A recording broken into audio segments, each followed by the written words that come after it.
மாமியா மருமக சண்டையில பொண்டாட்டிக்கு பேசுவானா ஆத்தாளுக்கு பேசுவானா? ஆம்பளை பிறக்கிறது தப்பு. பொம்பளை ஒண்ணுக்கு ஆகாம எனக்கு அதை செய்ய, இதை கொண்டு வா, அதை வாங்கிட்டு வா இப்படி சொன்னா ஒரு ஆம்பளை பையன் என்ன செய்வேன்? இப்ப இருக்கிறவங்க அப்பாடியோ சோறு காய்ச்ச கஷ்டப்படுறாளுங்க.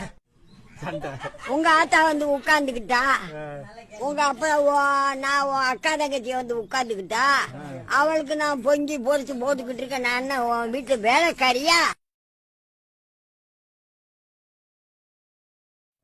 இப்ப மில்லுக்கு போ, பள்ளிக்கூடத்துக்கு என்ன எல்ஏசியா எழுக்கேசி படிக்க 2 வயதுல பிள்ளைய வச்சு காப்பாற்ற முடியாம அங்க ஓடி பள்ளிக்கூடத்துல தள்ளிடுறாளுங்க. இதெல்லாம் பெரிய அநியாயம். இப்ப காதெல்லாம் தொட வேண்டியது இல்ல, காசுதான் அந்த வேலைக்கு படிக்கிறதுக்கு. காசு கட்டணும், காசு கட்டணும். நாங்க அந்த காலத்துல 8 புள்ள 9 புள்ள பெத்தோம். 9 பிள்ளைக்கும் சோறாக்கி கஞ்சியை காய்ச்சி வைப்போம். அது பாட்டுக்கு சாப்பிட்டு அது பாட்டுக்கு போறதுக்கு போகும். இப்ப அநியாயம் எல்கேசிங்கிறாங்க, பசு காசு கொடுக்கணுங்கிறாங்க. இப்ப 2க்கு மேல வேணாங்கிறா. இந்த 2 புள்ள தாங்கவே முடியல. 9 புள்ள நான் வச்சிருந்தனியா, 5 ஆம்பளை 3 பொம்பளை, 8 பேரு. 8 பிள்ளைகளும் எந்த பிரச்சனை இல்லாம போகும். இந்த என்ன ஆட்டா தண்ணியா? 8 பிள்ளையும் எந்த பிரச்சனை இருக்காது.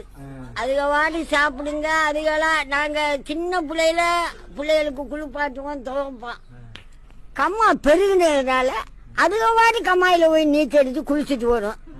இப்ப கம்மா எங்க பெரிய இருக்கு? உள்ளூர் பள்ளிக்கூடத்துல 1ஆம் பிள்ளை சேர்த்தா அதுல இருந்து படிச்சு பூரா வேலைகளுக்கு போயிருக்காங்க. இவளுக்கு என்ன எழுக்கிறா? டீச்சருக்கு பணம் கட்டணும், பஸ்ஸுக்கு பணம் கட்டணும், ட்ரெஸ்ஸுகளுக்கு துட்டு கொடுக்கணும், சோத்துக்கு பணம் கட்டணும். இதெல்லாம் தேவையா?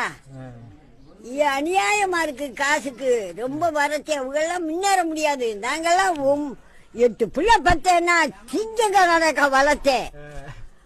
பொம்பளை பிள்ளைகள சிங்கங்க கணக்கா பூரா மாப்பிள்ளைகளை பார்த்து கட்டி கொடுத்தேன். சாப்பாடு அந்த காலத்துல கேப்பைய திரிப்பா, அத களிய கிண்டிக்கிட்டு நம்ம ஊர் கம்மாயில ஓனது 2 கீழைய விரிப்போம்.